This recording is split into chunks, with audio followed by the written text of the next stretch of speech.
Síntesis del Antiguo Testamento, clase 8, audio 2. Antes de avanzar y retomando lo que mencionamos en el audio anterior, es importante que recordemos lo que implica una narrativa bíblica. Bien, la narrativa bíblica podríamos decir que nos dice la historia máxima de rescate y redención de un mundo caído a través de la venida del Mesías. Así que es importante que entendamos cómo leemos la Biblia, cómo la interpretamos, las pequeñas narrativas, en la luz de una gran historia. Estos son los hilos que se van sobretejiendo uno sobre otro y van desarrollando esta gran historia. Muy bien, eh, algunas características de la narrativa bíblica es importante tenerlas en nuestra mente. Bien, la narrativa bíblica son las interpretaciones de la historia, bien, con un específico propósito divino. Estas no son alegorías, no son lecciones morales de inicio o doctrinales, sino que más bien ilustran muy claramente tanto la doctrina como también las lecciones morales donde las encontremos en la lectura. Bien, la narrativa también puede enseñar de una forma explícita, así como también de una forma implícita.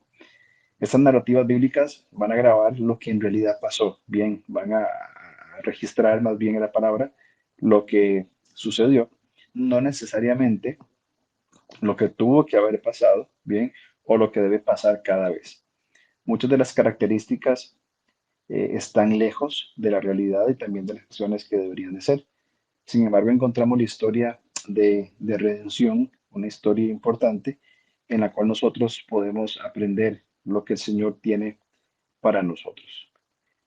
Cuando hablamos también de la narrativa bíblica, es importante que consideremos que tiene sus limitaciones, ¿verdad?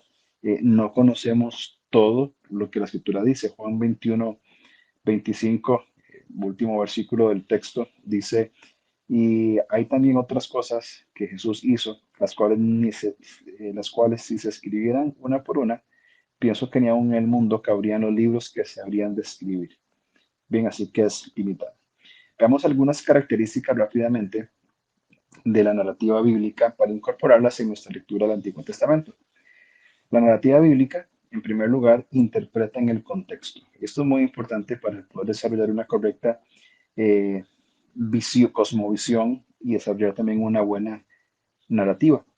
Eh, el significado amplio de un libro de la Biblia va a depender inmediatamente del contexto local. Sin embargo, también es importante entenderlo en el contexto general, lo cual también nos va a dar pistas para nosotros poder entender mejor lo que significa. Por ejemplo, con la alimentación de los 5.000, hablando del Nuevo Testamento, en Juan capítulo 6, es importante recordar lo que Juan dice, que es el propósito del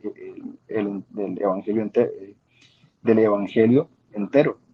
Dice que estas cosas se han escrito para que creamos que Jesús es el Mesías, el Hijo de Dios, y para que creyendo en Él tengamos vida por el poder de su nombre. Juan 20:31. En el contexto inmediato de Juan 6:30-31, también se nos da una pista importante del significado. Las multitudes demandan señal de lo que Jesús está diciendo y haciendo, así que ellos ven un evento maravilloso de lo que sucede. Pues en primer lugar, la narrativa bíblica nos da las herramientas para interpretar en el contexto. En segundo lugar, también podemos buscar por personajes, por situaciones, por flujos de narrativa y también por temas principales. Eh, podemos nosotros también tomar notas de lo que la Biblia enseña en cuanto a temas específicos. Bien, así que esa narrativa nos va a enseñar de una forma clara y precisa dónde acudir, en qué formas y en qué lugar. Tercero, también observa la estructura, el flujo y la repetición de los temas mayores, lo cual nos va haciendo enfatizar un poco más y mejor lo que, el libro, lo que la narrativa y el Señor están procurando desarrollar en la lectura bíblica.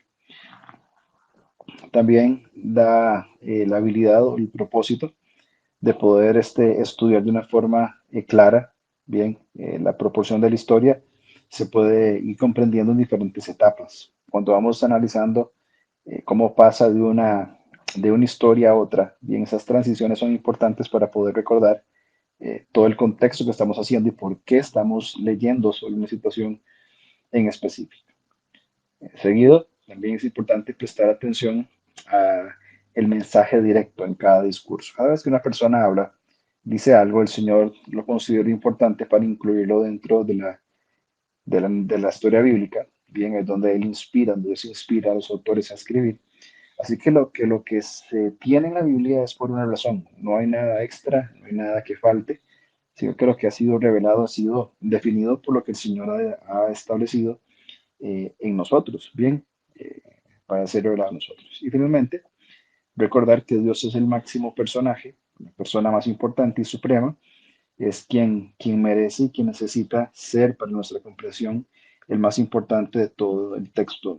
Hay muchos hombres y mujeres muy importantes que deben ser atendidos, deben ser leídos bien, pero al fin y al cabo, el personaje principal de quien estamos hablando es sin duda alguna el Señor. Hay cuatro aspectos importantes, cuatro marcas en el flujo de la historia del Antiguo Testamento, bien, que tienen que ver con elementos importantes. En primer lugar, con la creación, bien. Esta gran historia comienza con una creación. Evidentemente, ya hemos mencionado lo que implica para nosotros como hijos de Dios comprender esta creación, ¿verdad? Comienza en Génesis 1:26 y las preguntas que hacemos es ¿cuál es el significado de la vida? Bien, preguntamos ¿para qué fuimos creados? ¿Por qué estamos aquí? Y podemos referenciar otros versículos en cuanto a la creación, como Salmos 8, 4 y 6, Génesis 1, 27, 28 y Salmos 24, 1. Son elementos importantes que podemos aprender nosotros de un análisis de la narrativa que Dios hace en nuestra vida. En cuanto a la creación, después de la creación vemos la caída, que la caída genera conflicto. Verso clave Génesis 3, 6 al 7. Y las preguntas que surgen aquí es, ¿qué hay malo, qué hay de malo en ese mundo que vivimos? ¿Cuál es la maldad de ese mundo que vivimos? También cuáles son algunas formas en que ese mundo está caído y ha sido quebrantado por el pecado. Versículos de referencia, puede leer Efesios 2, 1 al 3, Romanos 3, 10 al 12, Romanos 1, 18 hasta el 23. En tercer lugar, encontramos la redención, que esta redención nos invita a un clímax, a un punto alto en la historia narrativa. Romanos 6:23 es ese clímax, bien, que usted sabe perfectamente bien este versículo. Por cuanto todos pecaron y están destituidos de la gloria de Dios, dice 3:23. Y Romanos 6:23 dice que la paga del pecado es muerte, mas la dádiva de Dios es vida eterna en Cristo Jesús. Las preguntas que aquí elevamos es cómo podemos pensar de una manera que vamos con fe en este mundo. ¿Cómo podemos enfrentar los problemas y las situaciones de la vida a partir de la redención? ¿Y quién es Jesús para mí? Textos básicos, Efesios 2, 4 al 9, Romanos 3, 2, 26 y 2 Corintios 5, 17. Finalmente, la restauración y la resolución en esta narrativa. Así que los versos son Apocalipsis 21, 1 al 5, cómo termina la historia. Y las preguntas que se hace es cómo vemos que todo va fluyendo hacia ese final de resolución, cuál es, eh, cuál es nuestro lugar y nuestra decisión en el reino de Dios. Y algunos versículos de referencia, Romanos 8, 15 al 19, 1 Corintios 15, 42 hasta el 55. Así que esta gran historia de narración parte de la creación, que es la introducción a esta narrativa, continúa con la caída, que es el conflicto que se presenta, bien el conflicto que a través de la trama se va a ir solucionando, llega a un punto clímax de la historia, de la narración en la redención, donde Jesús nos santifica, y finalmente termina en la restauración, que es la resolución de, del conflicto, dado por Dios, por supuesto, un conflicto que es solucionado por Él de una forma pues soberana, maravillosa, de una forma contundente, para poder tener nosotros la paz que necesitamos. En el siguiente audio quiero compartir algunos textos importantes que son significativos en estos procesos y que van a marcar también la conclusión del tiempo que hemos podido compartir y